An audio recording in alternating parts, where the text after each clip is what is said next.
স্বামী আর স্ত্রী ঘরের মধ্যে বৈশা মহব্বতের আলাপ করে, হঠাৎ করে স্ত্রী একটা ভালো বাবার মেয়ে স্বামীরে পরীক্ষা করার জন্য ডাক দিয়ে কয়, ও স্বামী আমার, তুমি আমারে কেমন মহব্বত করো, ভালোবাসো বলো। স্বামী বলে, তুমি আমার জান, তোমারে নিয়ে আমার জীবন আর মরণ, তুমি আমারে যা বলবা আমি রেডি, যা চাও তাই দিব, আমার চাইতে দেরি পাইতে আমার থেকে দেরি হবে না। স্ত্রী পরীক্ষামূলক কয়, সত্যি কয় সত্যি, যা চামু দিবি কয় দিন, তালাক দে। স্বামী বলে, কি বলেছ বিবি, এটা কেমন করে সম্ভব? ওয়াদা করেছো চাইলেই দিবা, দাও, তালাক দাও। বলে, মরে যাব তারপরও তোমারে তালাক দিব। দুইজনের ভেতর একটু মৃদু ঝগড়া শুরু হয়ে গেছে। সমাধানের জন্য নবীর দরবারে রওনা। রাস্তার মাঝে যাইয়া হঠাৎ করে স্বামী বেচারা রাস্তার পাশে পড়ে গিয়ে পা ভেঙে গেছে। নুজহাতুল মাজালিসে ঘটনা আছে। স্বামী বেচারা একটা চিৎকার দিয়ে কয়, আমারে ধর, আমি মইরা গেলাম, সহ্য করতে পারি না, পা ভাঙ্গা ব্যথা।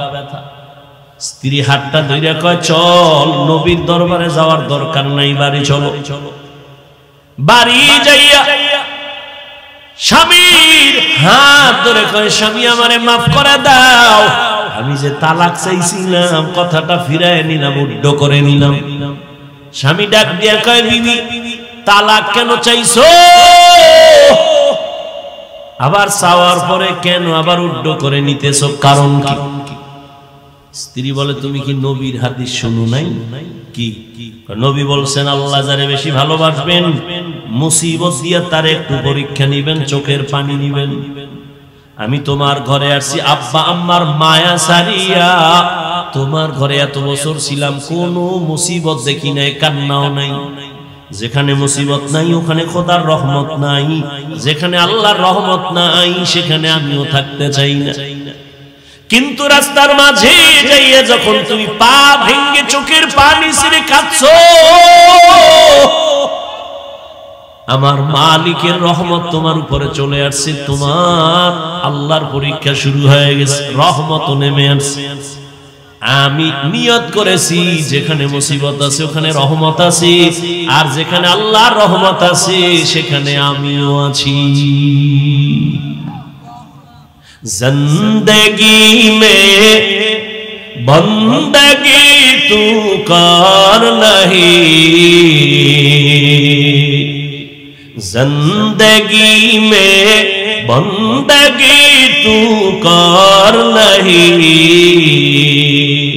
जिंदगी में बंदगी शर्मिंदा है, जिंदगी में बंदगी शर्मिंदा है।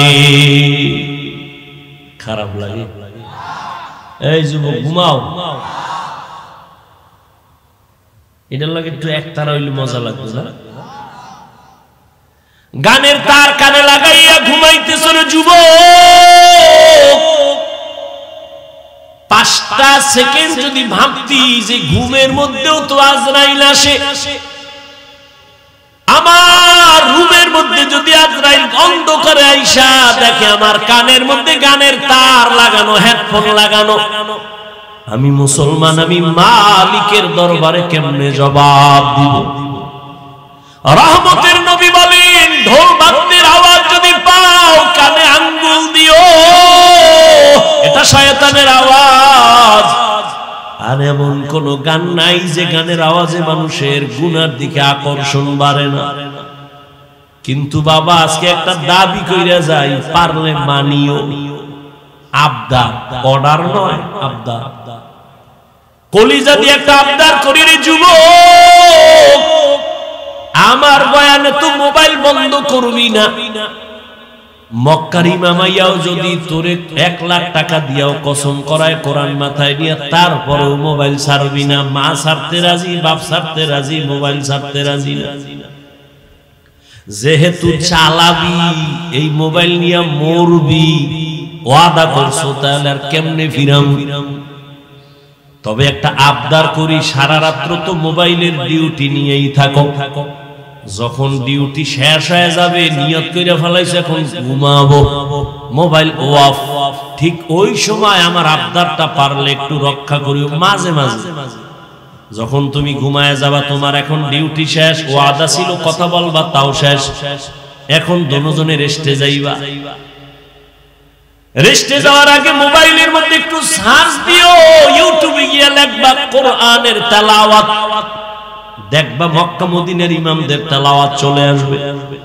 তুমি একটা তেলাওয়াতের মধ্যে টাচ কইরা চালু কইরা বালিশের পাশে মোবাইলটা ফালায় দিও। এবার তুমি তোমার ইচ্ছা মতো ঘুমায় যাও, কোরআনের তেলাওয়াত চলতে থাকবে, তুমি শুনতে শুনতে ঘুমায় যাও। একদিন তুমি নিজে কানে ধরে ওয়াদা করবা জীবনে আর গান শুনবো না, তেলাওয়াতে কলিজা এমন ভাবে টানবে চোখের পানিগুলো পড়তে থাকবে।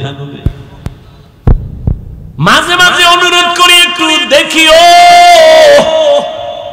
কই মোবাইল তো আমিও চালাই, তোমার থেকে দামিটাই চালাই, কিন্তু না আলহামদুলিল্লাহ বুঝাবার জন্য বলি, অহংকার না রে বাবা। গোয়েন্দা বিভাগের লোকেরাও যদি মোবাইলটা নিয়ে চেকিং করে, কোনদিন আমার মোবাইল একটা ফেসবুক পাবে না, আইডি পাবে না। গত ঈদে বাড়িতে গেছিলাম, রমাজানে দেশে কুয়াকাটা, আইসা ইউটিউব মাঝে মাঝে দুই একটা ওয়াজ শুনতে গিয়া দেখি মেয়েদের অ্যাড আসে, ইউটিউব ডিলিট করে ফেলাইছে।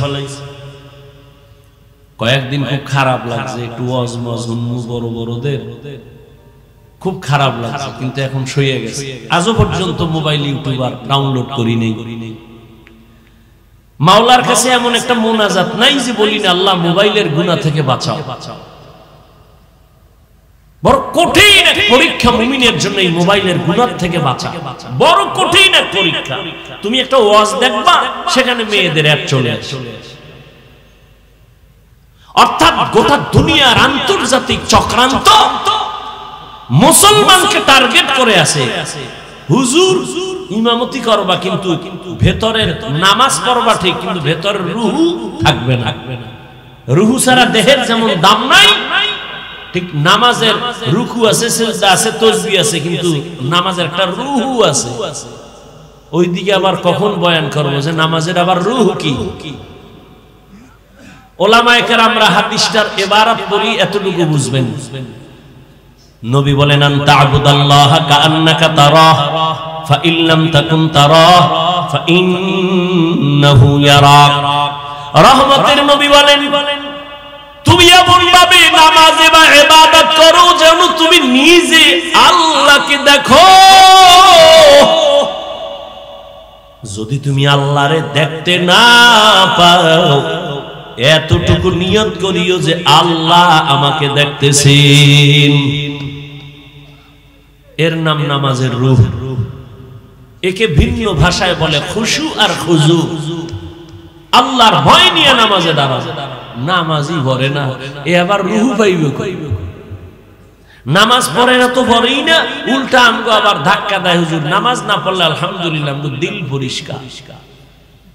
আর নবী কি কয়? দুনিয়াতে যারা নামাজ পড়ে না ওরা পৃথিবীর শ্রেষ্ঠ নিকৃষ্ট চোর।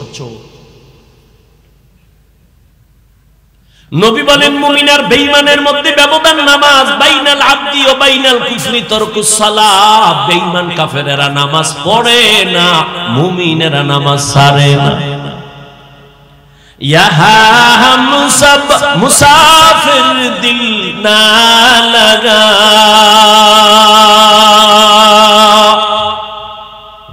আহলে দিল কি নজর সে রূহ करता जा। यहाँ हम सब मुसाफिर दिल ना लगा, अहले दिल की नजर से रूह करता जा। शाह दौलत सब फकीर गर नेक नेहे, शाह दौलत सब फकीर गर नेक नेहे। जिंदगी में बंदगी तू कर नहीं, जिंदगी में बंदगी तू कर नहीं, जिंदगी बे बंदगी शर्मिंदा है, जिंदगी बे बंदगी शर्मिंदा है, जिंदगी में बंदगी कुल बंदगी, बंदगी बे जिंदगी शर्मिंदगी। আমার কলিজার একটা যুবক যদি সাহস করে বলতি, ও হাফিজ ভাই, সে আড্ডা ছাইরা যদি একটু নিচে নাইমা ইসামগো পাও ধরতেন, আর দাড়ি কাটতাম না, আর নামাজ ছাড়তাম না, আল্লাহর কসম আমি লাফটা দিয়া নিচে আইসা পাও ধইরা ফেলতাম, আর নবীরে বলতাম কিয়ামতের দিন নবী তোমার উম্মত আমার পাও ধরার শর্তে দাড়ি রাখছে, পাও ধইরা ফেলছি, দাড়িও রাখছে, আমার নবী ফালাইয়া যাইতেন না, আমার নবী বলতেন যা উম্মত জান্নাতের দরজায় যা, আমি তোরে ছাড়া জান্নাতে যাব না। এরে আল্লাহর বান্দারা, আকল নষ্ট হয় নাই রে যুবক, আমিও তোমার মতো যুবক, টুপি পরলে মাথাটা গরম লাগে, তোমার থেকে মোটেও কম বুঝি না, দাড়ির কারণে যৌবনের ভাব চলে যায়, কম বুঝি না, লম্বা জামাটা পরার কারণে শরীর বড় আটকা লাগে, গরম লাগে, কম বুঝি না। ও আল্লাহর বান্দা, তারপরেও কেন টুপি ছাড়ি না, নামাজ ছাড়ি না, বেপরদায় চলি না? এত মানুষ কত বাজে কথা বলে, মানুষ আমগো টুপিওয়ালা বলে গালি দেয়, কওমি বলে গালি দেয়, তাবলীগওয়ালা বলে গালি দেয়, এরপর একটা জবাবও দেই না। কেন? একটাই মাত্র কারণ, এই টুপির কারণে আমাদের বিপদ। বিপদ ওলামায়ে কেরামের তো মারাত্মক কোনো অন্যায় করে নাই, সরকারের আমরা গালি দেই না, খ্রিস্টানের গালি দিয়া বয়ান করি না, এ বুঝো, হিন্দুদের বিরুদ্ধে আমরা বয়ান করি না, অশালীন কথাও বলি না, এরপরও কেন আলেমের উপরে বিপদ, জেলখানায় যায়, হ্যান্ডকাপ লাগায়? একমাত্র কারণ আমরা কেন দিনের কথা বলি, মানুষকে নেশার থেকে ফিরাই। যেই কামটা র্যাব, আর্মি, পুলিশ, বিডিআর সরকারের কোটি কোটি কোটি টাকা খাইয়া অস্ত্র হাতে নিছে, সরকার কয় মরণ পর্যন্ত না, মরার পরেও সরকারি টাকা তোমার ঘরে দেওয়া হবে, অস্ত্র দিয়ে দিনাম যাও, সন্ত্রাসী বন্ধ করো, নেশা বন্ধ করো, দেশে উশৃঙ্খলতা বন্ধ করো, এরপরও তারা হিমশিম খায়, কিন্তু কোনো অস্ত্র লাগে নাই, সরকারের 1 টাকাও আলেমের পেছনে খরচ হয় নাই। এই উলামায়ে কেরামরা হাতে পায়ে ধইরা ধইরা এদেশের মানুষগুলো মদ পান করত, বয়ান শুনে মদ ছাইরা দিছে, বেনামাজি এখন নামাজ পড়ে। ও আল্লাহর গোলাম, আল্লাহর মুহাব্বত নিয়ে চলতেছি, এর একমাত্র উলামায়ে কেরামের অবদান। এই জন্যই বলেছি উলামায়ে কেরাম তোমার জীবনের আপন বন্ধু, আর কেউ তোমার আপন বন্ধু নাই, সব স্বার্থপর। हकीकत से तू दुनिया बेखबर है, दुनिया की नुमाइश पर नजर है, नमी गुयम के अज दुनिया जुदा बश, बहर कारे के बाशी बा खुदा बाश, जिसने दुनिया अज खुदा गाफिल बुदर नेकामाशो नेकराहो फरजिंदोजन, आब दर कश्ती हालाके कश्तियां ताब अंदर जीरे कश्ती कुशती। একজন কয় হাফিজ ভাই এডি বুঝি না, এডি কি কোন, এডি না কইলে ওয়াজ চলে না।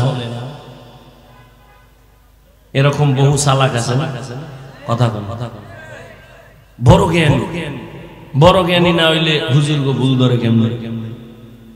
এগুলি বললে কি লাভ? এগুলি বন্ধ করেন। তোমার যুক্তি যদি আমি মাইনা বয়ান শুরু করি, তাহলে প্রশ্ন তো আমারও আছে, আমিও তো তোমার থেকে কম চালাক না। যদি আমার ইলম নাই, কিন্তু তোমার মতো চালাকের সাইজ করার মতো বুদ্ধি আছে, আলহামদুলিল্লাহ। তবে বেয়াদবি জীবনে করি নাই, করব না। আমার জীবনের পুঁজি হলো বেয়াদবি না করা। আমার আব্বা আম্মার দোয়া, আমার ওস্তাদের দোয়া, উলামায়ে কেরামের দোয়া, আল্লাহর রাসূলের স্পষ্ট সহিহ হাদিস যে আদব রক্ষা করে জীবন চালাবে, আল্লাহ তার মর্যাদা সবার উপরে উঠাবেন। বিনয়ী জিন্দেগি বড় দামি এক জিন্দেগি। ও যুবক, তুমি যে আমাকে প্রশ্ন করছো ফার্সি এই কবিতাগুলো না বললে কি বয়ান চলে না? কেউ তো বুঝেই না। আমি যদি তোমাকে প্রশ্ন করি, আমি যে হাদিসের ইবারত পড়ি, কোরআনের আয়াত পড়ি, একজনেও তো আয়াত পড়তেই পারে না, আয়াত বাদ দিয়ে দেই, হাদিস বাদ দিয়ে দেই।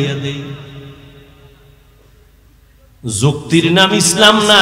এত বড় এলেম ওয়ালা ইবলিস আল্লাহর সামনে যুক্তি দিতে গিয়া জীবনটা সব শেষ করলো। অথচ ইবলিস ছিল আল্লাহর কাছে বড় প্রিয় ব্যক্তি। জমিনে এমন কোন ইঞ্চি জায়গা নাই যেখানে ইবলিসের সিজদা পড়ে নাই।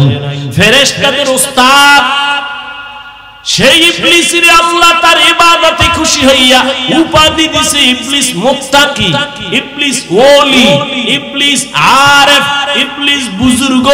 কিন্তু আল্লাহর সামনে এলেমের হেডম দেখাইতে গিয়া এক যুক্তিতে ইবলিস জীবনের তরে ধ্বংস হয়ে গেল। এই জন্য যুক্তি দিতে দিতে দিতে দিতে অনেক মানুষ জাহান্নামের দিকে চলে যায়। আর যারা নিজের ছোট মনে কইরা চলে, আল্লাহ আমার ইলম নাই, কিছুই নাই, মাওলা আমি তোমার দরবারের একটা কুত্তার থেকেও খারাপ। কারণ একটা কুত্তা মালিকের লাত্তি খাইয়াও মালিকের গোলামি করে। আর আল্লাহ তোমার দেওয়া পানি, তোমার দেওয়া সূর্যের আলো, চাঁদের আলো সব আমি ভোগ কইরাও আমি তোমার হুকুম মানি না।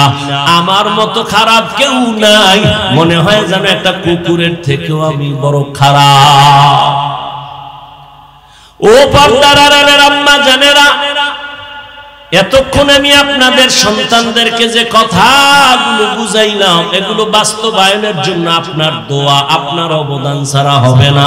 কারণ এই জমিনে আপনারা হলেন গাছ, আর আপনাদের ফসল হলো সন্তান। ভালো ফল হলে তো ভালো গাছ দরকার। আম্মা জান, আপনার আদর্শের কারণেই তো সন্তান আদর্শবান হবে। গাছ ভালো হলেই তো ফল ভালো হবে। এই জমিনের মধ্যে সময় দিলে একটা কিসসা শোনাবো, শুনবে? ভালো করে শুনো যুবক।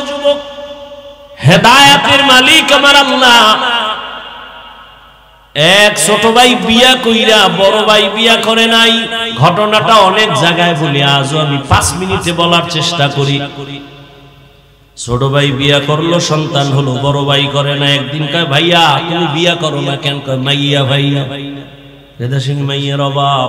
কলেজের গোড়ায় দাঁড়াইলে শত শত মেয়ে, ডানা কাটা ভরি। কেন তুমি মেয়ে পাও না? কয়, না জাতের মেয়ে পাই না।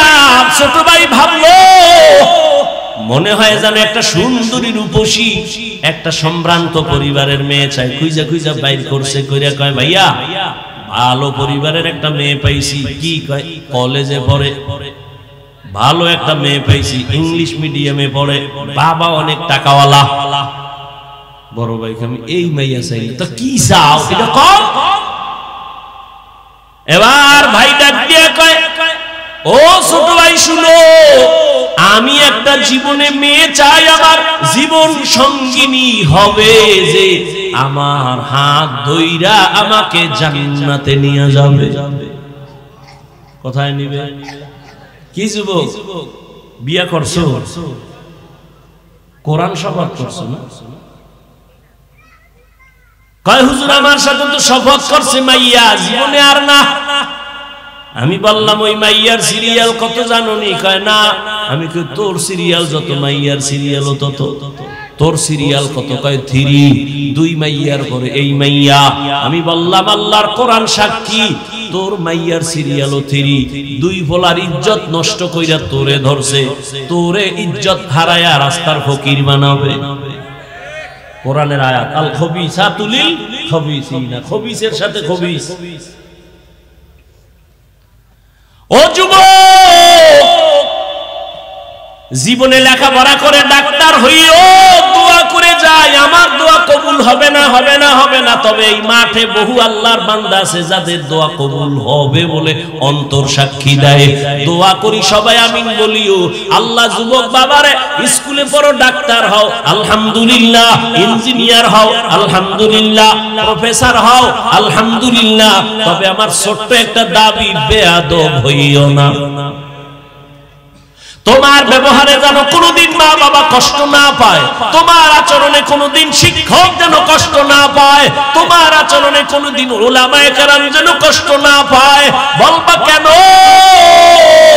জীবনে সফলতার চেয়ারে বসার জন্য দোয়া লাগবে তিনটা, মা বাবার দোয়া লাগবে, শিক্ষকের দোয়া লাগবে, উলামায়ে কেরাম মুরব্বিদের দোয়া লাগবে। এরে আমি হাফিজুর রহমানের আমার আব্বা আম্মা কলিজা বইরা দোয়া দিয়া চেয়ারে বসাইছেন, কিন্তু বয়ান করা আমার আব্বা শিখান নাই, আম্মা শিখান নাই। আমার উস্তাদ শিক্ষকেরা হাতে ধরে ধরে ধরে ধরে আমাকে বয়ান শিখাইছেন। অতএব উস্তাদ আমার বড় দামি এক দোয়ার সম্পদ। মা বাবার বরদোয়া নিবা না, যদি বরদোয়া লাইগেই যায় মরার আগে পঙ্গু হয়ে যাবি, লেখা রাখ। যদি শিক্ষকের বরদোয়া কলিজায় তোর লাইগা যায়, মরার আগে জীবনটা নষ্ট হয়ে যাবে, বিদ্যার জগৎ থেকে হারিয়ে যাবি, বিদ্যা আর থাকবে না। উলামায়ে কেরামের বরদোয়া যদি কপালে লাগে, চাকার তলে মাথা ঢুকে যাবে, টের পাবি না। অতএব ডাক্তার হও, অনেক বড় ডাক্তার, এই সিফাগল্লির ডাক্তার না। চরিত্র ঠিক রাখো, দেখবা শুধু বাংলাদেশ না, বিশ্বে তোমাকে ডেকে ডেকে নিয়ে যাবে, হায়ার করে নিবে ডাক্তার, ঢাকার ডাক্তার, বাংলাদেশের ডাক্তার।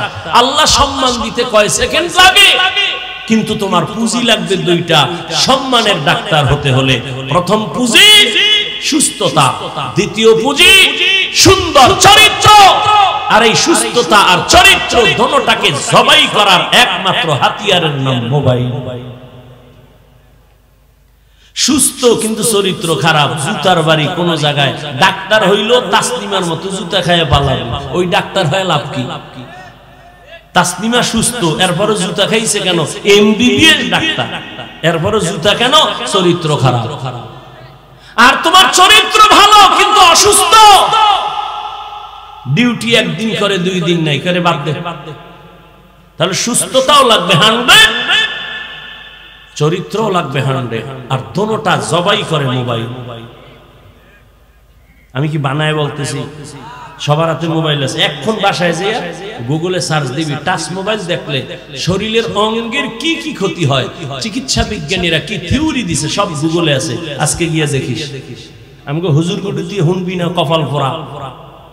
হুজুর গুফরে বিশ্বাস কম, জীবন বড় ওয়াজ করছি নবীর সুন্নতের, হাত ধুইয়া খানা খা, ধোয় না।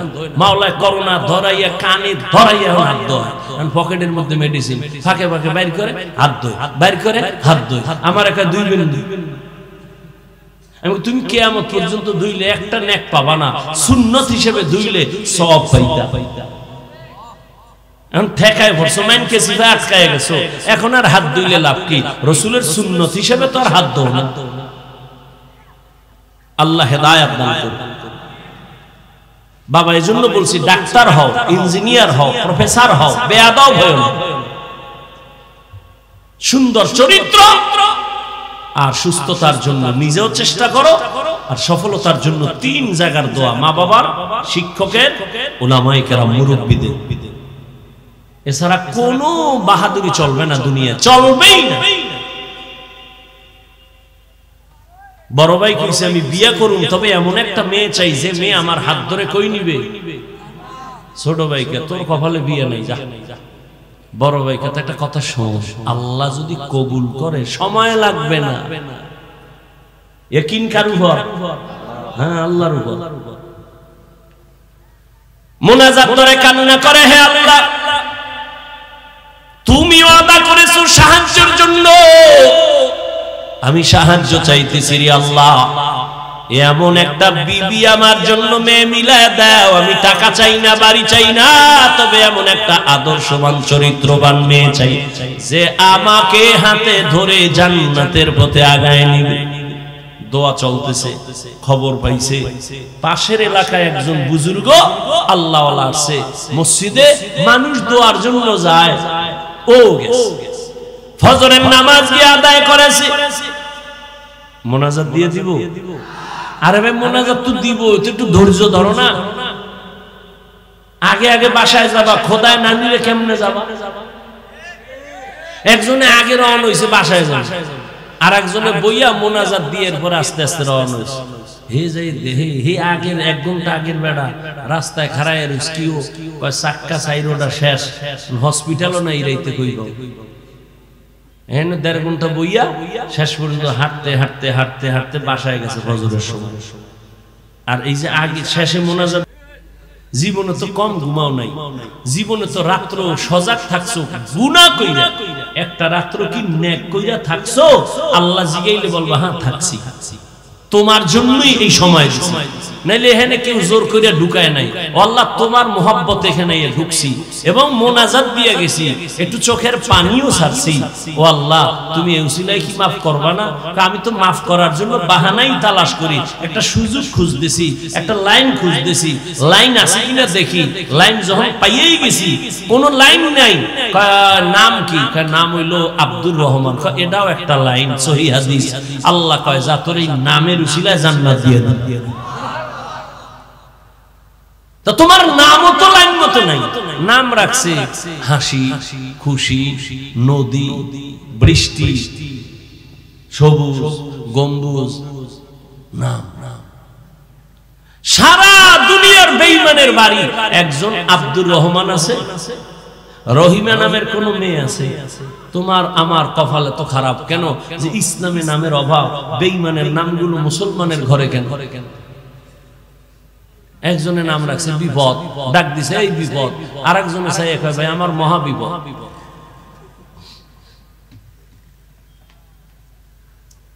আগে সন্তান হইলে দৌড়ে যাইতো বড় হুজুরের দ্বারে, হুজুর একটু খেজুর মুখে নিয়ে দেন আর একটা নাম রাইখে দেন, সুন্দর একটা নাম। এখন লাগে না, ওই যে গজব মোবাইল খুঁজে টুইজে পাইছে একটা নাম, দুনিয়ার আকাম সাকামের নাম এটা একটা দিয়ে গেছে। আর নাম যখন রাখছে এটার একটা নামের অ্যাকশন একটা আছে, নাম আবু বকর খুব নরম, নাম ওমর খুব গরম, নামের একটা বরকত আছে।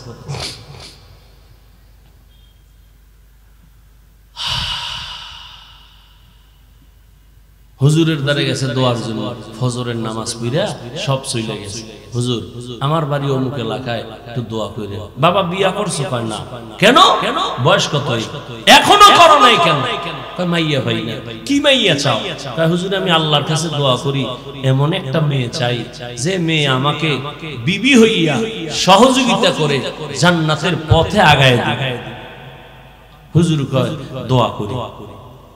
কথা চলতেছে, হঠাৎ এমন একটা ঘটনা। কার ঘটনা? নামটা শেষে বলবো, গুগলে গিয়া সার্চ দিয়া নাম বাইর করবি। ও দুনিয়ার সন্তান, আর তুই কেমন সন্তান হইলি একটু নিজেরে যাচাই করবি। ঘটনার শেষে নামটা বলতেছি।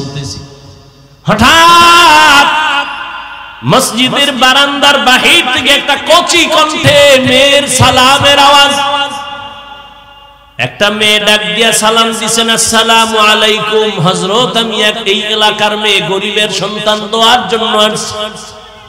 হুজুর ডাক দিয়া কয় রে মা, তোমার আব্বা কি করে? কয় নাই। বলে তোমার বয়স কত? এত। কয় বিয়ার বয়স তো পারায় যাচ্ছে, কেন বিয়া করো না রে মা? মেয়েটা কান্না করে বলে হুজুর আমি গরিব, আমি কোথায় একটা ভালো জামাই পাবো?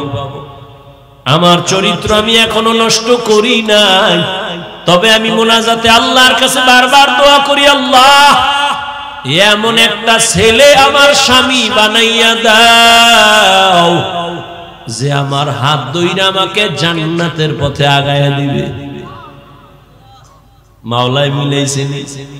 হুজুর মাঝখানে থাইকা কয় যুবক, বিবাহ করবানি? কয় আল্লাহ যদি কবুল করে। হুজুর এবার প্রস্তাব দিলেন, দিয়া দুজনের বিবাহ হয়ে গেল।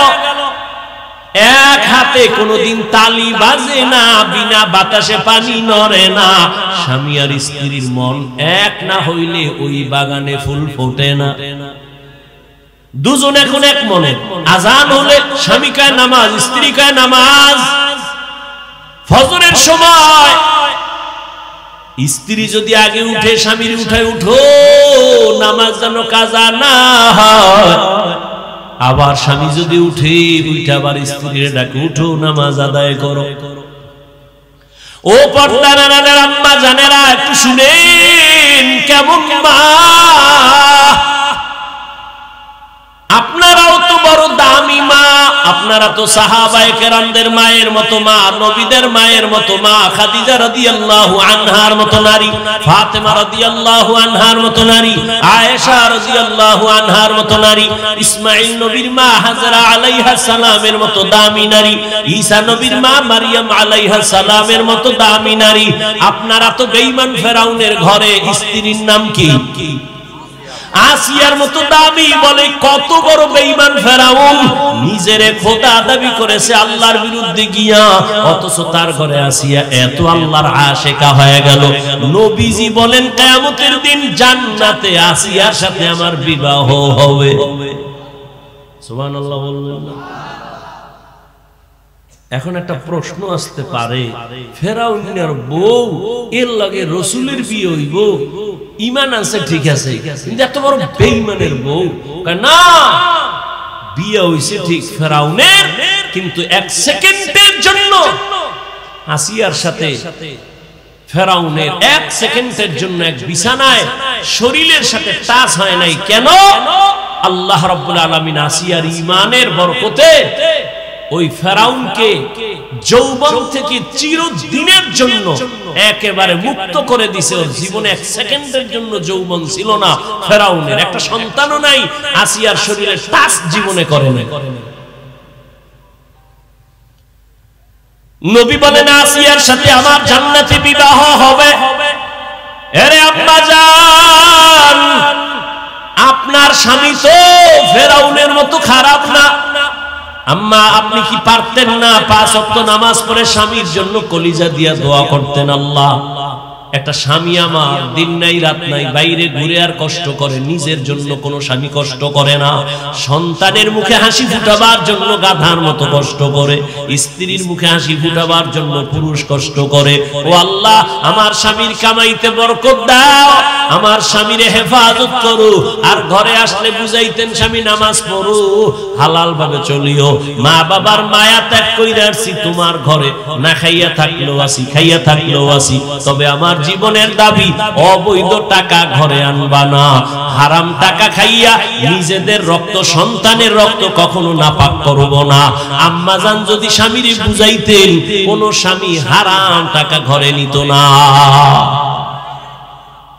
সন্তানের যদি বুঝাইতেন, বাবা আমি তোর মা, কোন দিন মরে যাব জানি না, তবে তোর কাছে আমার জীবনের দাবি কোনদিন মিথ্যা কথা বলবি না, কারো সাথে বেয়াদবি করবি না। সন্তান আস্তে আস্তে আপনার কথায় আদো বলা হয়ে যাইত। ডাক্তার হলেও সন্তান দোয়া করত কোরআন পড়িয়া, ইঞ্জিনিয়ার হলেও দোয়া করত। এরে আম্মা জান, আপনার মতো কত মা এখনো খুঁজলে পাওয়া যাবে এলাকায়, নামাজ পড়ে, পর্দা করে, স্বামীর মাল হেফাজত করে, সন্তানগুলো আদর্শওয়ালা বানানোর চেষ্টা করে। আম্মা জান, আপনি কেন পারবেন না? ও বোনেরা, আপনার মতো কত বোন স্কুল কলেজে পড়ে, নামাজ পড়ে, পর্দা করে, মোবাইলে চরিত্র নষ্ট করে না, বিক্রি করে না। ও বোনেরা, আপনারা কেন পারবেন না? ও বিট্টু বাবাজি, আপনার মতো কত বুড়ারা মসজিদে গিয়া নামাজ পড়ে, আপনি কেন পারবেন না? ওই স্বামী আর স্ত্রী দুইজন এক মনের হইয়া মুনাজাত করে, দোয়া করে, আল্লাহ দোয়া কইরা পাইছি দুইজনের স্বামী আর স্ত্রী। আর একটা দোয়া জীবনে আছে, দুজনে কান্দে আর আল্লাহর কাছে দোয়া করে, ও দয়ার মালিক, একটা নেককার সন্তান আমাদের দান করো, যেই সন্তানের দ্বারা আমগো ইজ্জত বাড়বে, সমাজের আলো ছড়ায় যাবে। ওই সন্তান দিয়া লাভ কি? যে মা বাবার ইজ্জত নষ্ট হবে। আল্লাহ এত দোয়া কবুল করলেন, এই দোয়াটা কবুল করবেন না, এটা হতে পারে না। দোয়া কবুল হয়ে গেছে। নেককার একটা ছেলে আল্লাহ দান করছেন। ছেলেটারে দুনিয়াতে আসা মাত্র নবীর তরিকায় ডান কানে আজানের আওয়াজ, বাম কানে ইকামতের আওয়াজ। ছেলেটারে আদর্শ দিয়া বড় বানাইলেন। অল্প বয়সে যৌবন যখন চলে আসলো, এই যুবক তো সেই যুবক, গোটা দুনিয়াটাকে আগুন লাগায় দিল। ইহুদি বেঈমানেরা ওর নাম শুনতেছে কেমন যেন আতঙ্ক, মাথাটা গরম হয়ে যায়। বাইতুল মুকাদ্দাস মুসলমানের প্রথম কিবলার ওখানে ইহুদির একটা ধমক দিয়া সব সরায়া বাইতুল মুকাদ্দাস হাতে নিল। মালয়েশিয়া, রাশিয়া সব বেঈমান, সিরিয়ার বেঈমানের মোকাবেলায় মোটামুটি দুনিয়াটা বিজয়ের ডঙ্কা বাজায় দিল। ইতিহাস যারা জানো, এই লোকটার নাম জানে না এমন কোন হিন্দু নাই, বৌদ্ধ নাই, মুসলমান নাই। সারা দুনিয়ার ইতিহাসবিদরা এই যুবকের নামটা জানে, যেই যুবক দুই মা বাবার দোয়ায় হইছে। এমন মা দোয়া করছে স্বামী চাই জান্নাতে নিবে, এমন বাবা দোয়া করছে বউ চাই জান্নাতে নিবে।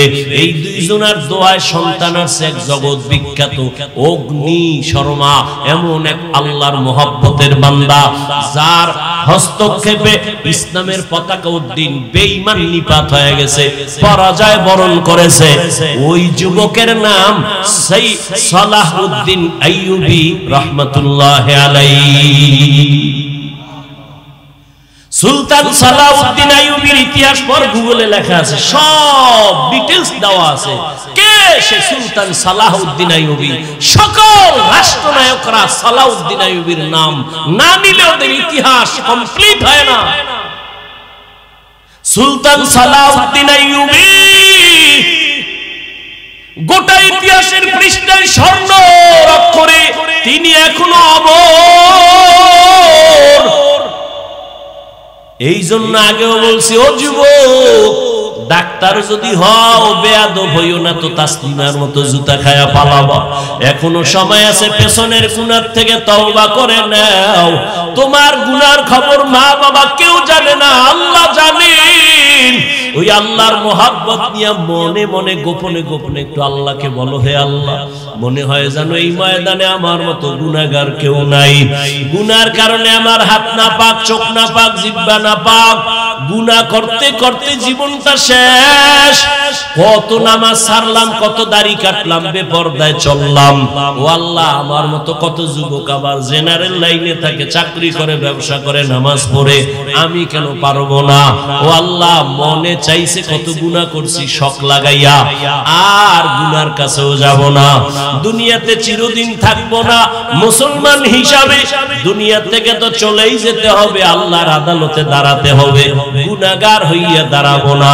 আজকে থেকে তওবা করলাম, নামাজ ছাড়ছি আর ছাড়বো না, বেপরদায় চলছি আর চলবো না, দাড়ি কাটছি আর কাটবো না। তবে সবার কপালটা খুলবে না। বয়ানের শুরুতেই কিন্তু বলেছিলাম আবু জাহালের কথা, ওমরের কথা। জানি না কার কপাল কোন দিকে যাবে। অনেকে বয়ান শুই না বাইরে গিয়ে আবু জাহালের মেজাজ নিয়ে চলবে আর বিরোধিতা করে, আরো গুনার পাল্লা ভারী করবে। আর একদল ওমরের মেজাজওয়ালা চোখের পানি ছেড়ে গুনার কথা স্মরণ করে তওবা করবে, ফজরে মসজিদে চলে যাবে। ও আল্লাহ, জানি না এই ময়দানে কারা তওবার নিয়ত করেছে। তবে আবদার, ও যুবক বাবারা, যেখানেই থাকো আল্লাহর মোহাব্বত নিয়ে চলো, মা বাবার দোয়া নিয়ে চলো, আল্লাহর কাছে তওবার নিয়ত বলো, হে মালিক, আর মা বাবারে কষ্ট দিব না। উলামায়ে কেরামের দোয়া নিয়া, নবীর তরিকা মেনে, শিক্ষক মুরব্বিদের দোয়া নিয়া চলবো। আল্লাহ, তুমি আমার তওবা কবুল করো। এরকম খাঁটি নিয়তে তওবা করার যাদের অন্তর তৈরি, মুনাফিকি নাই, যাদের নিয়তটা খাঁটি, শুধু তাদেরকে বলবো দুটো হাত আল্লাহকে দেখাইয়া দাও। আয় আল্লাহ, আমাদের তওবা কবুল করে নেন, আমাদের হাত কবুল করে নেন। তওবার উপরে মজবুত হইয়া চলার মতো তৌফিক দান করেন, আমিন। আলহামদুলিল্লাহি রাব্বিল আলামিন, ওয়াসসালাতু ওয়াসসালামু আলা সাইয়্যিদিল আমবিয়া ওয়াল মুরসালিন ওয়া আলা আলিহি ওয়া আসহাবিহি আজমাইন। ইয়া আরহামার রাহিমিন ইয়া আরহামার রাহিমিন ইয়া আরহামার রাহিমিন রব্বিরহামহুমা কামা রব্বায়ানি সগীরা اللهم إنك عفو كريم تحب العفو فاعف عنا اللهم إنا نسألك رضاك والجنة ونعوذ بك من سخطك والنار ودير مالك গুনার বোঝা নিয়ে আপনার দরওয়াজায় গভীর রাতে আমরা হাজির সব বাড়িওয়ালাদের দরজাগুলো বন্ধ আপনার রহমতের দরজা বন্ধ নাই ও আল্লাহ আমরা সবাই গুনাহগার ওলামায়ে কেরাম মুরব্বি হাজী সাহেব ব্যবসায়ী চাকরিজীবী আমার কলিজার যুবক কত ছাত্র ভাই পর্দার আড়ালের মা বোনেরা ও আল্লাহ দুনিয়াতে যেদিন আসছিলাম আব্বা আম্মা কত খুশি আনন্দ করেছিলেন আজকের সেই পবিত্র জীবনটা গুনার দ্বারা নাপাক করে ফেলেছি ও আল্লাহ এই বেহেশতের বাগানে তওবা করতেছি আর গুনাহ করব না রে আল্লাহ আপনার দেওয়া পানি আপনার দেওয়া সূর্যের আলো চাঁদের আলো জমিনের ফসল গাছের ফল খাইলাম কিন্তু আপনার শুকর আদায় করতে পারি নাই নাফরমানি করে জীবনে এমন কোন আমল আছে যে আল্লাহর কাছে পেশ করা যাবে আল্লাহ একটা আমল নিয়ে আসছে এই ওসিলায় মাফ করো নামাজ নাই রোজা নাই টুপি নাই দাড়ি নাই ঈমান আমলের সব ভেতরে ভেজাল গীবত শিকায়াত মিথ্যা গালাগালি নিয়া মনে হয় যেন একটা গুনার চাদরে জীবনটাকে আটকায় ফেলেছে যুবক বাবারা আপনারা অনেক দামি মানুষ আমি বোকা মানুষ অনেক সময় আপনারা দুই তিনজন এক জায়গায় বসে হুজুরগো বোকা বলেন আর আমারে তো বোকা বলবেনই আরো আগে কারণ আমার ইলম নাই আমল নাই কিচ্ছু নাই এখন প্রশ্ন করতে মনে চায় আপনাদেরকে আমার ইলম নাই আমল নাই এই কথা আমি বারবার বলি এবং সত্য এটাই সত্য কথা আপনারা আসছেন কেন তাও আমি বুঝতেছি আপনারাও বলেন আমার ইলম নাই কিচ্ছু নাই হাফিজ সাহেবের মধ্যে আসছেন কেন এটা ভাবতেছি বৈশা বৈশা কিসসা কাহিনীর ওয়াজ করি তাও বলেন তারপরও আসছেন কেন ভাবেন তো কত সুন্দর বয়ান করেছেন এখানে অনেক আলোচক শোয়েব আহমদ আশরাফি মুফতি হাবিবুল্লাহ আরমানি পাকিস্তান অত্যন্ত সুন্দর তথ্যবহুল পাকিস্তানি ভাষায় বক্তব্য দিয়েছেন এরপরে আপনাদেরকে আনন্দ দেওয়ার মতো ব্যক্তি একজন শিল্পী কবির বিন সামাদ আমার সাথে রাস্তায় দেখা হয়েছে মদিনায় দেখা হয়েছিল উমরায় কলিজা দিয়ে আমাকে শ্রদ্ধা করে শুধু মোহাব্বত না গাড়ি থামায় দেখা করছে তো বললাম আরো পরে বয়ান করত তো অনেক দূরে চলে যাবে তো আলহামদুলিল্লাহ অনেক বক্তব্য হয়েছে এরপরও কেন আপনারা এত কুয়াশা পানি পড়তেছে ঠান্ডা নিচের বিছানাও কোয়ালিটির বাইরে এরপরও বসে আছেন 100 জন লোক থাকলে ওখানে 99টা যুবক বসা ঢোকার সময় কিন্তু বহু বয়ান কানে আসছে যারা আমার খুব ভালোবাসে এরা অনেক সুন্দর সুন্দর আওয়াজ দিছে আমারে মোহব্বত কইরা আমি এই দোষ আমি এই খারাপ ওই খারাপ এর বয়ান শুনে লাভ কি বহু বন্ধুরা রাস্তায় দাঁড়ায় দাঁড়ায় আমারে খুব বয়ান দিছে আমি গাড়ির ভিতরে বইয়া শুনছি দোয়া করছি আল্লাহ এরকম একটা যুবক হেদায়েত পাইলে তো আমি জান্নাত পেয়ে যাব আমার আর কিছু দরকার নেই আলহামদুলিল্লাহ তো যেহেতু আমি বোকা কিছু কথা আজকে শুনিয়া যাই বোকাদের কথাও মাঝে মাঝে কামে লাগে একটু শুনে আপনি মানবেন কিনা ওটা আমার জানার দরকার নেই। জীবনের অর্ধেক কিন্তু শেষ। আপনাদেরকে বলছি, বিশেষ করে যুবককে বলছি, এই যুবক, জীবনের অর্ধেক শেষ। যদি 60 বছর বাঁচো, অর্ধেক নাই। 50 বছর হায়াত থাকলে অর্ধেক শেষ। বাকি অর্ধেক বাঁচবা না মরবা, সিদ্ধান্ত নাও। যদি বাঁচবো, কিন্তু ওই বাঁচা বাইছে লাভ কি? বিছনে বইরা থাকবি। কারণ আরো 30 বছর বাঁচতে হলে সুন্দর শরীরের পার্টস গুলো তাজা লাগবে, কানের পার্ট, চোখের পার্টস, হাত। কিন্তু এটি তো 30 বছরের শেষ সীমানায় সে মোবাইল হাতে লইয়া সারাটা রাত দরজা জানালা বন্ধ করে কবিরা গুনাহ কবিরা গুনাহ কবিরা গুনাহ করতে করতে করতে করতে চোখের পার্টস নষ্ট, কানের পার্টস নষ্ট, মাথা নষ্ট, ব্রেন নষ্ট, হার্ট নষ্ট, কিডনি নষ্ট। একটা কথাও ফাউল বলছি না এবং হাসির জন্য বলছি না। যদি আকল ঠিক থাকে, কুত্তা শুয়ারের আল্লাহ পাক ভালো মন্দ যাচাই করার জ্ঞান দানে মানুষকে দিছে। একটু ভাবো, ডাক্তারের কাছে যাও, চেক আপ করো, তোমার চোখের পাওয়ার অনেক কমে গেছে, হার্টে ব্যথা, দুর্বলতা, কিডনি ড্যামেজ, তোমার ব্রেন ব্যথা, মাথা ব্যথা অনেক বেড়ে গেছে, চোখে ব্যথা বেড়ে গেছে। মোবাইল দেখতে দেখতে এখন আর পরীক্ষার বই পড়তে পারো না, আধা ঘন্টা দেখলে মাথা ঘুরায়, দেখে সব ধোঁয়া ধোঁয়া ধোঁয়া। কারণ কি করবে, নকল ছাড়া কলম চলবে না পরীক্ষার হলে। তো কি করি, কথা বিদ্যার পৃষ্ঠা ছিঁড়া জুতার ভিতরে ঢুকা, বিদ্যার সাথে বেইমানি কইরা ভালো কিছু হবা প্রশ্নই ওঠে না। আর আমরা মাদ্রাসায় পড়ছি, একটা বাংলা কাগজের পৃষ্ঠা পইরা থাকলো এটার এক সম্মানের সাথে উঠে একটা ভালো জায়গায় রাখি। আর তুমি তোমার বিদ্যার পৃষ্ঠা ছিঁড়ে জুতার মধ্যে ঢুকাও, তাহলে কর্মজীবন তোমার বিদ্যা চুরি। তোমার মতো লোক সরকারি চেয়ারে বসলে হবে টাকা চুরি। চুরি শিখছো, বিদ্যার সাথে বেঈমানি করলে ওর কপাল শেষ। আল্লাহ হেদায়াত দান করুন। আল্লাহ, একটু চিন্তা করো জীবনটা কোথায় গেল।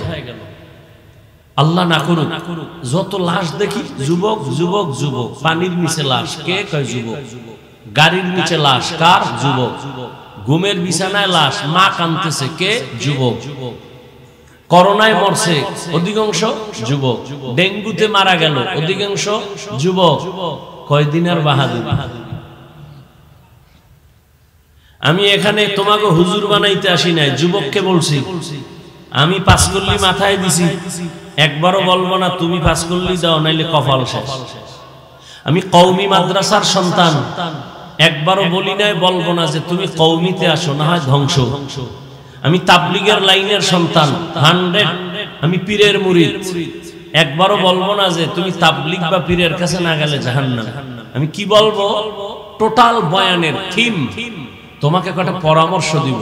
তুমি স্কুলে পড়ো, কলেজে পড়ো, চাকরি করো, ব্যবসা করো, ওখানে থেকে কিভাবে জান্নাত পাইবা এই বিষয়ে কিছু পরামর্শ দিব। অতএব তোমার আতঙ্ক হওয়ার কোনো ভয় নেই। খোলামেলা গ্রামের ভাষায় সহজ কথায় কিছু কথা বলবো। উচ্চাঙ্গের ভাষাও জানি না, সেই তথ্যবহুল আলোচনাও আমি জানি না, তাফসীর তো জানি না। সুযোগ পাইলে 2-1 কেসা কাহিনী শোনাবো, কারণ আমার নাম যেহেতু এই নামে প্রসিদ্ধ, 2-1 কেসা শুনাই। তবে ভয় নাই, সোনা বন্ধের গান শুনাইয়া তোমাদের হাসাবো না। আমরা 2-1 কেসা কাহিনী কোরআন হাদিস এবং এর বাইরেও যদি শুনাই, তাদের কেচ্ছাই শোনাবো যেগুলো শুনলে চোখে পানি আসবে, দিল নরম নরম। এটা কোন থানা? বুড়িচং থানার ওসি এলাকার থেকে একটা যুবক আসামি অন্যায় করছে, ধৈর্য থানায় নিয়ে আরে ফিডা, এমন ফিডা দিল কিন্তু কোনো কান্না নাই, চোখে পানি নেই, হুদা একটু চিল্লাই। একটু আগেই বলছি মানুষকে বিবেক দিছে, ভাবো, কুত্তা শুয়ারের দেয়নি, ভাবো। থানায় এমন পিটা দিল ওই আসামিকে কাঁদে না। আর স্টেজে আলেম ওলামা আল্লাহ ওয়ালারা বয়ান করে, ময়দানে যুবক কাঁদতেছে হাউমাউ করে। একটু ভাবো তো, ওরে মারলো কে? একটু ভাবো। পুলিশে বেত্রাঘাত করে কাঁদে না, কোরআনের বাগানে মানুষ বসে বসে কাঁদতেছে, কারণ কি? ওরে মারলো কে? একটু ভাবো, এটা তো এমন এক প্যান্ডেলে বসছো যে রাসূল বলেন এখানে বসার সাথে সাথে জীবনের সব গুনাহ মাফ। সুবহানাল্লাহ আসে না? আসবে কেমনে?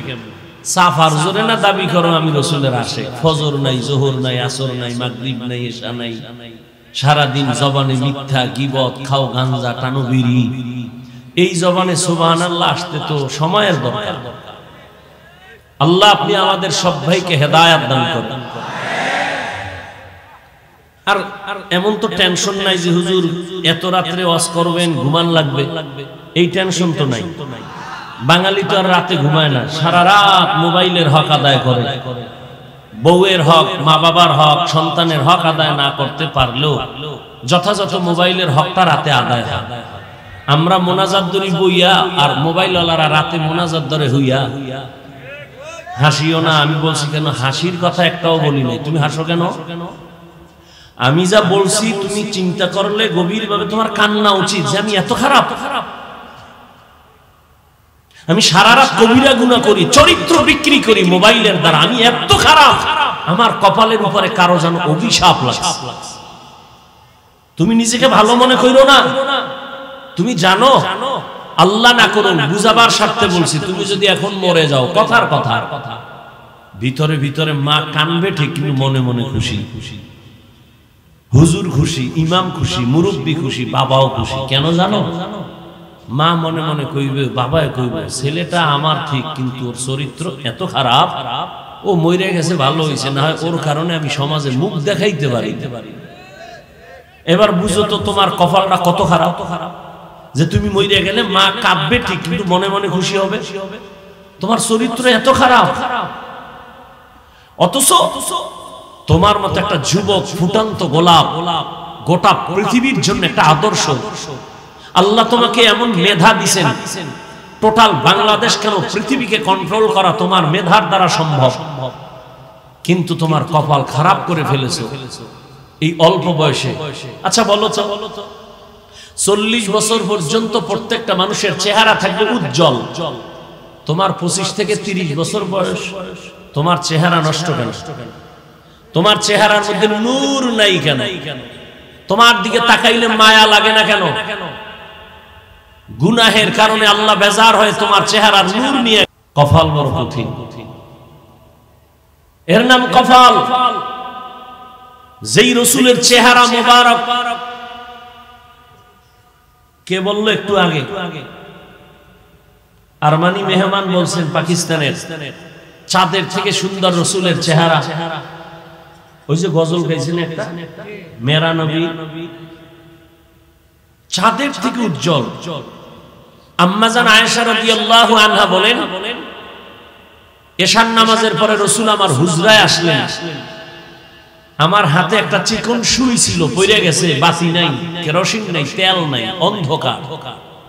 রাসূল আসছেন, চেহারা আলোতে পুরো রুম আলোকিত, আমি খুঁটির গোড়ায় সুইটা পেয়ে গেলাম। যেই রাসূলকে এক নজর মোহাব্বতের দৃষ্টিতে তাকাইলে এক সপ্তাহের ক্ষুধা থাকে না, যেই রাসূলের দিকে এক নজরে মোহাব্বতে তাকাইলে জান্নাত ওয়াজিব, জাহান্নাম হারাম, সেই রাসূলকে 13 বছর দেখছে কাছে বইয়া, বয়ান শুনছে, কালেমা পড়ে নাই। এমন নিকৃষ্ট বেঈমানের নাম কি জানা আছে? কে? এর নাম কফা। আর অন্যদিকে 27 বছরের যুবক তরবারি নিয়ে দৌড়ায় মুহাম্মদের জবাই করবে। নবীজিকে দেখেই তরবারি ফালায় কয়, নবী আমাকে কালেমার রশি লাগায় দেন আর তরবারি দিয়ে কল্লা ফেলে দেন। এর নাম কফা। 13 বছর রাসূলকে দেখলো, বয়ান শুনলো, কালেমা পড়ে নাই। আর 27 বছরের যুবক ওমর নবীকে জবাই করতে গিয়া কালেমার রশি পরে গলায় নিয়ে আবার তরবারি নিয়ে দাঁড়ায় গেল। বাইতুল্লাহর পাশে সিনা বরাবর একটা ওয়াল আছে, এটাকে হাতিমে কাবা বলে। মূলত ওই চার কোণার ঘর, এটাও এর অংশই। রাসূলের 30 বছর বয়সে কাবা নতুন ভাবে উঠাইতেছিলেন। কুরাইশ বংশের লোকেরা হালাল টাকা দিয়া যেই পরিমাণ টাকা দিছে ওই পরিমাণ টাকায় এই সিনা বরাবরের অংশ সহ দেওয়াল উঠে না, এই জন্য একটু বাদ দিয়া ওই বাকি অংশ করে ফেলেছে। এটাকে হাতিমে কাবা বলে। তরবারি নিয়ে দাঁড়ায় বলে, এই মুশরিক আর কাফের, 5 মিনিট আগে মুহাম্মদের দুশমন ছিলাম, সন্ত্রাসী, টেররিস্ট, এখন দাঁড়ায় গেলাম, কারা আছো মুহাম্মদের বিরুদ্ধে? আমার তরবারির সামনে দাঁড়াও। মুহাম্মদের প্রয়োজন নাই, আমার তরবারি ফয়সালা করবে, আসো। 39 জন মুসলমান তখন রাসূলের সামনে গোপনে ইবাদত করে। 40 নম্বর মুসলমান 27 বছরের যুবক ওমর, ওদিকে 11 জন মহিলা মাত্র মুসলমান। মুশরিকরা কি কয়? মুহাম্মদের কাছে যাইতে মনে চায়, কিন্তু কেমনে যাই? ওর ডানে বামে চারদিকে গরিব মূর্খ মানুষ, এরা আইসা পুরো আটকায় রইছে। আমরা সম্ভ্রান্ত পরিবারের মানুষ, আমরা কেমনে যাই? প্রেস্টিজ নষ্ট হয়, সম্মান থাকে। আমাকে বরিশালে বলে, না খাওয়ার বাহানা ভাজা মাছের ঝোল। একটা কথা আছে, মানে খাইতে চায় না, ভাজা মাছের ঝোল দাও, মানে না খাওয়ার একটা বাহানা। কালেমা তো পড়বে না, মুহাম্মাদের উপর হুদ দোষ চাপায়। আবু জাহিল্লা হাতের মুষ্টিতে পাথর লয়, এই ভাতিজা বলতে পারো কি আছে? নবী বলে, পারি না। পারলে কি হবে? আমি এখন নবী মানবো, কালেমা পড়বো। নবী বলে, আমি বলতে পারবো না। কেন পারো না ভাতিজা? নবী বলেন, আমি তো গাইবের মালিক না, গাইবের মালিক তো আল্লাহ। তবে আমি এতটুকু বলি, এই হাতের মুষ্টিতে যা আছো একটু আওয়াজ দাও তো। যখন নবী এই কথা বলছেন, পাথরগুলো কালিমায় শাহাদাত পড়তে শুরু করলো। আবু জাহিল্লা পাথর মাটিতে ফালায়, কয়, তুমি ভাতিজা জাদুকর, এটা ভাবি না। এর নাম কফা। আল্লাহ হেদায়েত দান করুন।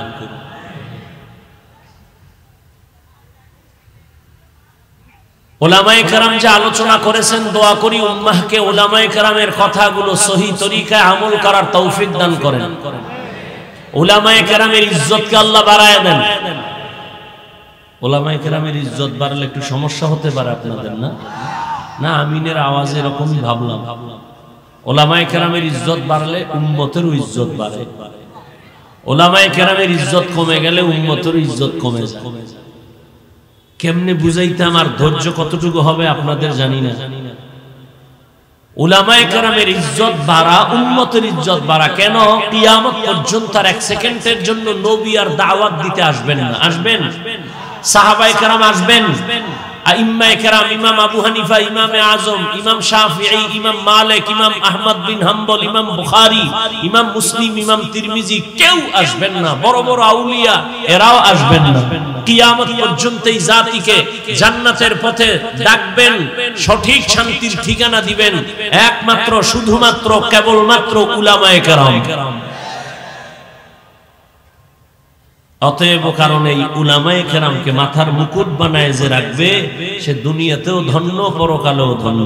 আর উলামায়ে কেরামের সাথে যে বেয়াদবি করবে, ও মরার আগে মরে যাবে। তার মানে রুহু থাকবে, দেহ থাকবে না, বিছানায় পঙ্গু হয়ে পড়ে যাবে। এই বাংলাদেশে যত ঝামেলা দেখো, একমাত্র আলেমদের সাথে বেয়াদবির ফলাফল। একটু আগে বলে আসছি আর এক জায়গায় মাগরিবের পরে, যে আওয়ামী লীগ গেছি গিয়া লাফাইস না, শিক্ষানে জুলুমের ফলাফল এমনই হতে পারে। লাফাইও না, শিক্ষা না। তুমি জুলুম করলেও কিন্তু খবর আছে। মুসলমানের আন্দোলন একদিন নয়, মুসলমানের জীবন দেওয়া একবার নয়, মুসলমানের আন্দোলন আজীবন। জীবন দিবে বারবার জালেমের বিরুদ্ধে, ইসলামের পক্ষে। আর তুমি নাকে তেল লাগায় ঘুমাও, দেশ স্বাধীন। আর ঢাকার শহরে মা বোনেরা স্লোগান দিচ্ছে সাংবাদিকের সামনে, আমগো দেহ ব্যবসার অধিকার আবার ফেরত চাই। তুমি নাকে তেল লাগায় ঘুমাও। মুসলমানের সন্তান আরামে সেদিন ঘুমাবে নিশ্চিন্তে, যেদিন এদেশের ময়দানে মাঠে ঘাটে উলামায়ে কেরাম কলিজা খুলে কোরআনের বয়ান করবেন, কোন সুদখোর আর বেনামাজির অনুমতি নিতে হবে না। মুসলমান নাকে তেল লাগায় আরামে ঘুমাবে সেদিন, এদেশের প্রত্যেকটা মাদ্রাসা মসজিদের কমিটির মধ্যে বেনামাজি সুদখোর থাকবে না যেদিন। শিয়ালের হাতে মুরগি দিছে 3 দিনের আমানত, কার কাছে? শিয়াল পণ্ডিতকে দোয়াও চাই, মাফ চাই, জিন্দা কেন মরাও ভাইতেন। শিয়ালের হাতে মুরগি দিলে যা হয়, ধর্মের চাবি সুদখোর আর বেনামাজির হাতে দিলে তাই হয়। দিছে কে? এইবার আর আওয়াজ কে দিছে? ইসলাম চাই ভোটের আগের রাত্রে টাকা খাইয়া কেবলা ঘুরাইয়া দিছে, ঠিক নেই? হুজুর গুদিয়া লাভ নাই। হুজুরেরা কি করে? হুজুরেরাই সব করে, সব করতেছে। হুজুরেরা যা এ জাতিকে দিয়েছে, আল্লাহর কসম পৃথিবীর কেউ এগুলি এই জাতিকে দিতে পারে নাই। যদি বলো হান দিছে, আমার জবাব 5 টাকা দিছে, 5000 টাকার হয়রানি করেছে। উলামায়ে কেরাম নিঃস্বার্থভাবে দিয়েছে। সারা জীবন উলামায়ে কেরাম সরকারি চাকরি করে, বেসরকারি চাকরি করে, ডিউটি কত ভাই? কয় ঘন্টা বলেন না? আর একজন ইমাম মসজিদে খেদমত করে কত ঘন্টা? 24 ঘন্টা। রিমান্ডের শাস্তির মধ্যে থাকে। এক ওয়াক্ত নামাজে দেরি হইলে রিকশা ড্রাইভার কয় গেছিলেন কই? ইমাম সাহেব কয় কে তুমি? কয় রিকশাওয়ালা। তোমার পাওয়ারটা 5 টাকা বেতন দেই মাসে।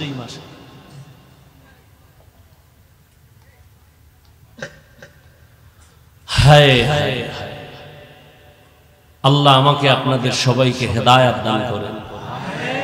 ইয়া আইয়ুহাল্লাযীনা আমানুস্তাঈনু বিস-সাবরি ওয়াস-সালাহ ইন্নাল্লাহা মা'আস-সাবিরিন।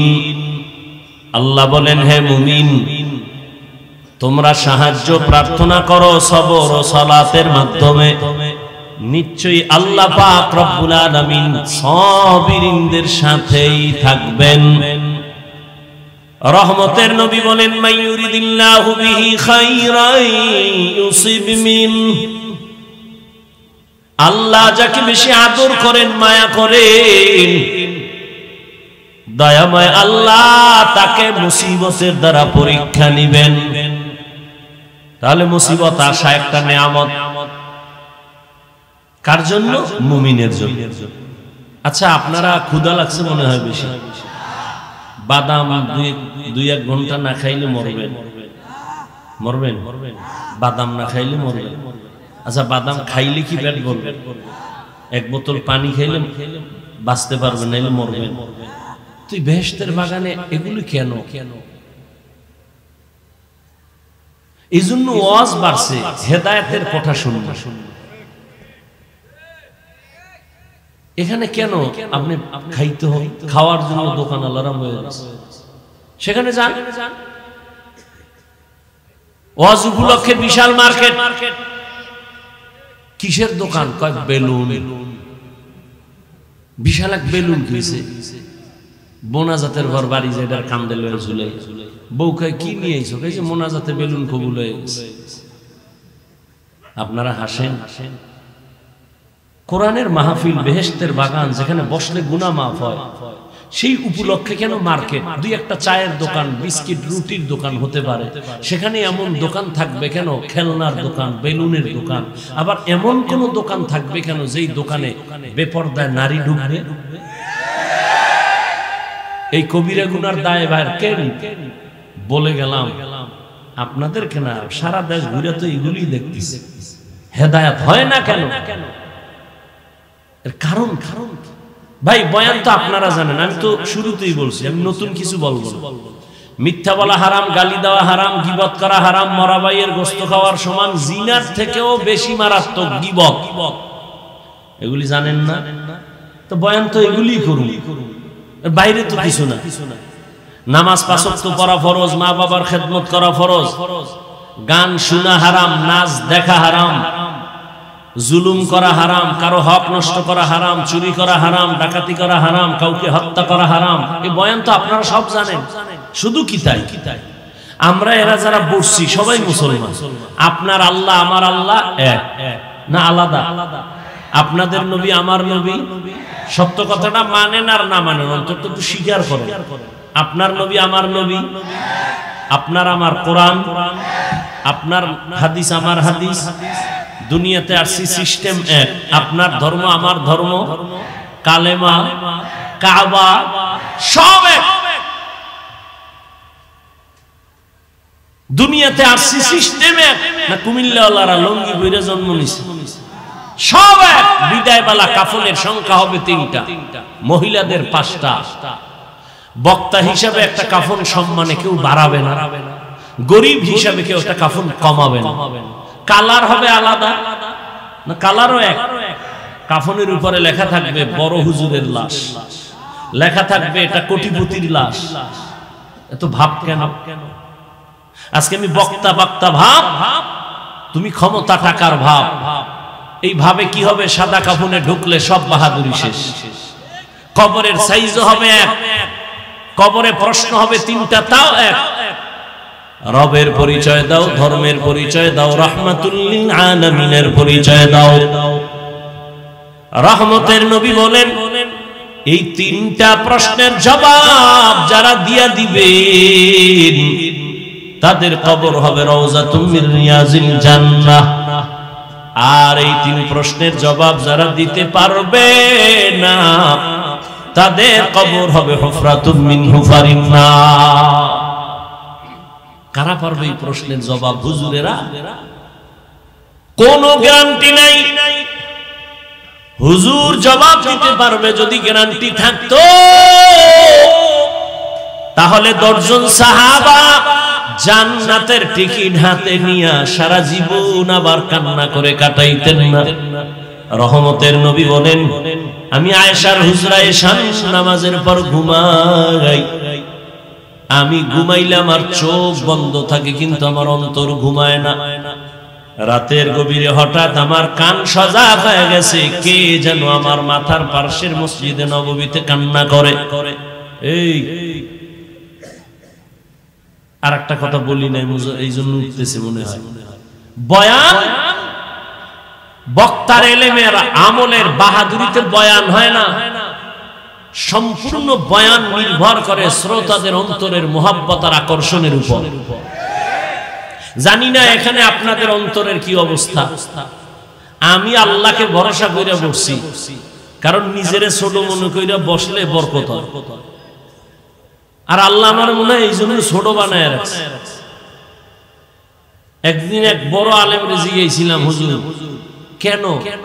আমার মনে চায় আমি আরো অনেক উপরে উঠি, লেখাপড়া করি, বিদেশ যাই। না, যদ্দুর আছেন এই সম্মান কয়জনে পায়?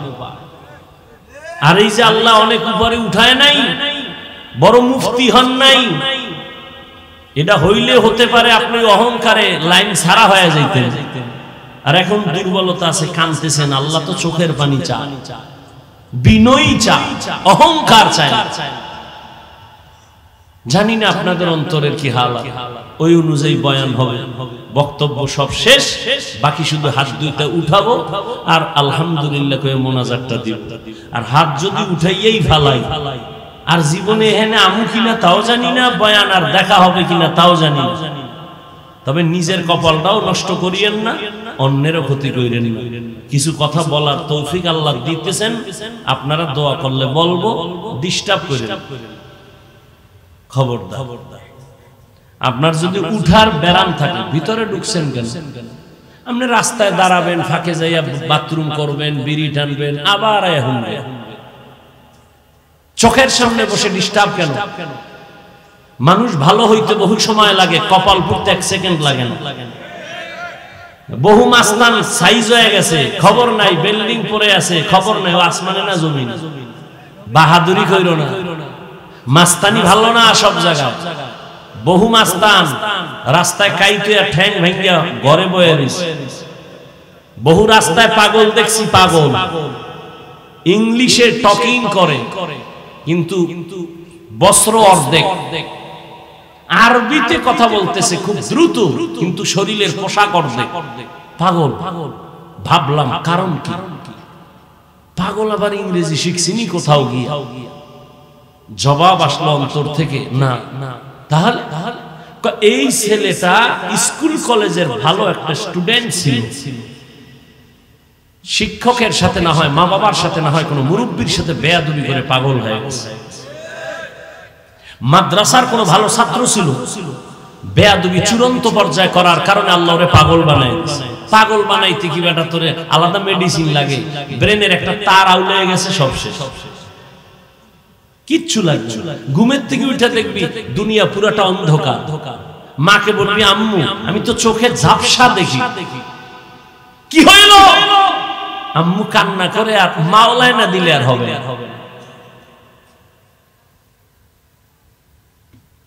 রহমতের নবী বলেন, আমার কানে আওয়াজ, গভীর রাতে কে যেন আমার মসজিদের মধ্যে কান্না করে নামাজে। আমার ঘুম ভেঙ্গে গেল, আমি উঠলাম, উঠি আমি বাহিরে গেলাম, নজর করে তাকায় দেখি জান্নাতের 1 নাম্বার সাহাবী আবু বকর নামাজের গভীরে দাঁড়ায় দাঁড়ায় কান্না করতেছি। নামাজ শেষে আমি জিজ্ঞাসা করলাম, হে আবু বকর,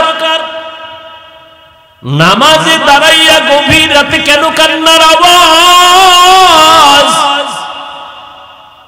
আবু বকর কান্না করে বলেন, ইয়া রাসূলুল্লাহ, আল্লাহর আদালতে দাঁড়াইয়া কেমনে আমি হিসাব দিব সেই ভয়ে নামাজে কান্না করেছি। নবী বলেন, আপনার নামে জান্নাতের টিকিট রেডি, 10 জন, আর আপনি শ্রেষ্ঠ, এরপরও কেন এত টেনশন? আবু বকর বলেন, হে নবী, আপনিই তো বয়ান করেছেন কিয়ামতের ময়দান হবে অনেক কঠিন ভয়ঙ্কর, মানুষ সব উলঙ্গ দাঁড়াবে, নারীরা উলঙ্গ দাঁড়াবে, পুরুষেরা উলঙ্গ দাঁড়াবে, নবীরা পর্যন্ত কান্না করবে, সূর্যের গরম সইতে পারবে না। ওই সময় আমার আল্লাহ আমার উপরে কোনো কারণে যদি বেজার হয়ে বলে টিকিট ক্যান্সেল করে দিলাম, কি উপায় হবে আমার সেদিন? ও এলাকার যুবক,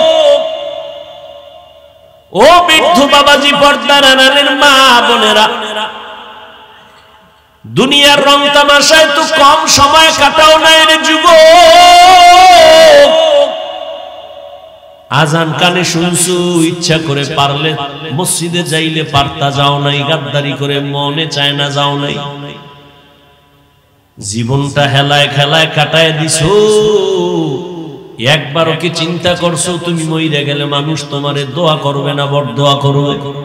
এমন কিছু করছো নিজে মইরা গেলে মানুষ দোয়া করবে না? করো নাই, বরং তুমি এমন চরিত্র ধ্বংস করেছো, মাও খুশি হবে, বাবাও খুশি হবে, হুজুরেরাও কইবে ছেলেটার ব্যবহার ভালো না, মইরা গেছে ভালো। জীবনে কি অর্জন করেছো একবারও কি চিন্তা করছো রে বাবা?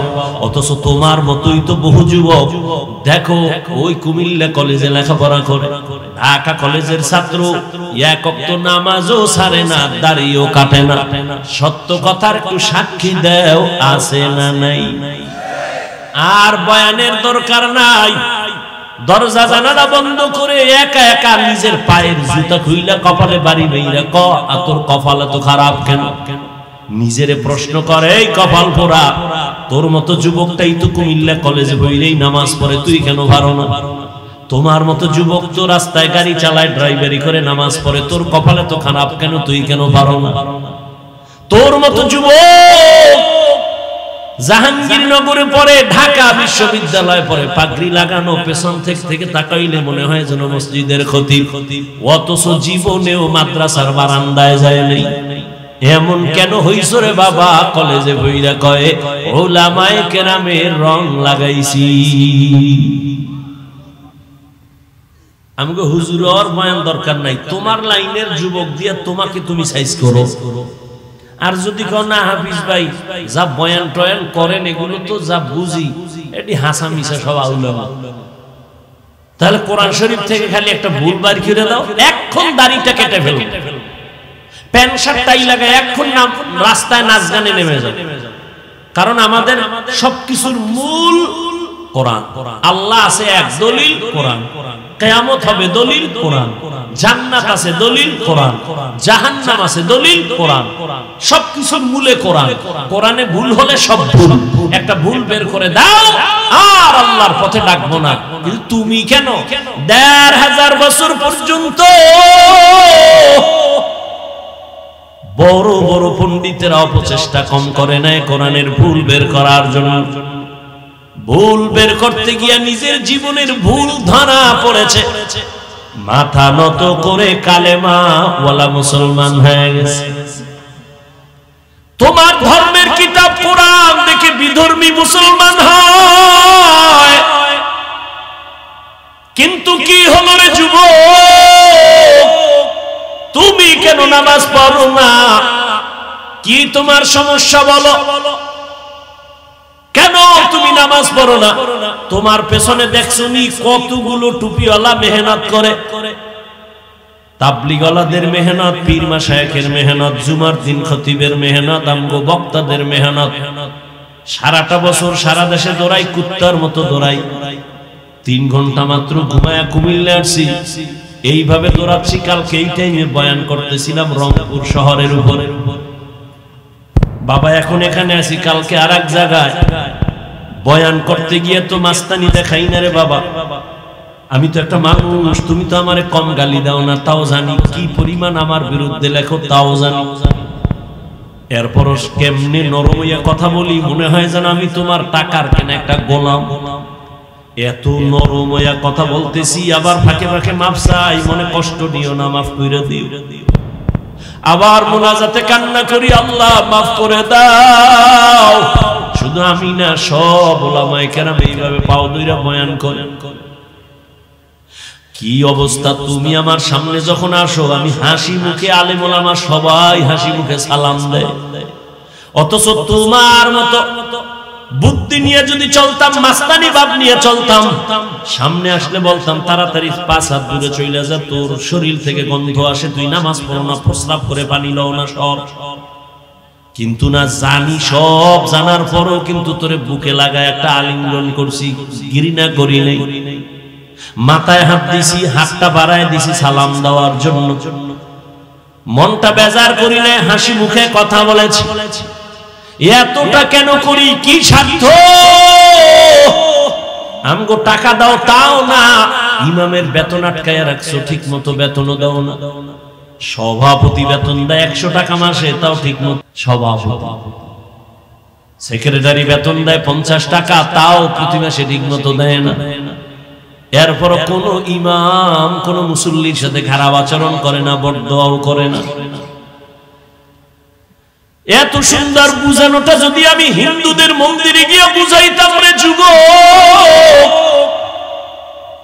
12 মাস লাগতো না, মাত্র 6 মাস দৈনিক 1 ঘন্টা কইরা যদি হিন্দুদের মন্দিরে গিয়া বয়ান দিতাম, খ্রিস্টানদের গির্জায় গিয়া বয়ান দিতাম, আমার মন বলে ইনশাআল্লাহ এদেশের হিন্দু খ্রিস্টান সব মদিনার আশিক হয়ে যাইত।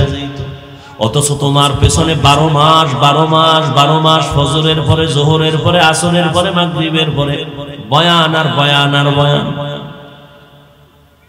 মানুষ এমন ভাবে টানতেছে, মনে হয় যেন 5 মিনিটের জন্য হুজুর আসবেন, একটু দেখা কইরা যাবেন, এইভাবে মানুষ টানে। এত বয়ানের পরেও কেন পরিবর্তন নাই? এর একমাত্র কারণ, তুমিও মুসলমান, আমিও মুসলমান, তোমার আমার আল্লাহ এক, নবী এক, কোরআন এক, কাবা এক, ধর্ম এক, কালেমা এক। তাহলে তোমারে আমার বুঝাইতে হবে কেন? অথচ তোমারে বুঝাইয়াও টুপি মাথায় দেওয়াইতে পারি না। আমি মুসলমান, টুপি খুলতে চাই না, লজ্জা পাই। আর তুমি কেমন ভিআইপি মুসলমান, টুপি মাথায় দিতে চাও না, লজ্জা পাও। আমি দাড়ি কাটতে চাই না, লজ্জা। তুমি কেমন মুসলমান যে দাড়ি রাখতে চাও না, লজ্জা। আমি মুসলমান, মসজিদে না ঢুকলে লজ্জা পাই। তুমি কেমন মুসলমান যে মসজিদে ঢুকতে গেলে লজ্জা পাও। আমি মুসলমান, বেপরদায় চলতে গেলে লজ্জা পাই। আর তুমি কেমন মুসলমান যে পর্দা করতে গেলে লজ্জা পাও। বালিশে মাথা লাগা একটু ভাবিও, মালিকের দরবারে কেমনে দাঁড়ায় জবাব দিও। হেদায়েতের মালিক আমার আল্লাহ। আসলে তুমি আল্লাহর হেদায়েতের পর্দার বাইরে সরে গেছো, কিন্তু আমার আল্লাহ স্বার্থপর না। যদি স্বার্থপর হইতেন ঘুমের মধ্যে চেহারা কুত্তার মতো বানায় দিতেন। মুহাম্মদের উম্মত হওয়ার কারণে এত গুনার পরও চেহারা আল্লাহ পাল্টায় দেয় না কেন? একমাত্র মুহাম্মদের উম্মত। মুহাম্মদের উম্মত না হইলে ঘুমের থেকে উঠে দেখতে চেহারা বানর হয়ে গেছে। কিন্তু আমার নবী আল্লাহর কাছে কান্না করে বলছিলেন, হে মালিক, আমার উম্মত গুনাহ করলেও তুমি চেহারাটা পাল্টাইয়া দুনিয়ায় ইজ্জত হারাইও না রে আল্লাহ। নবী উম্মতের কত দরদি।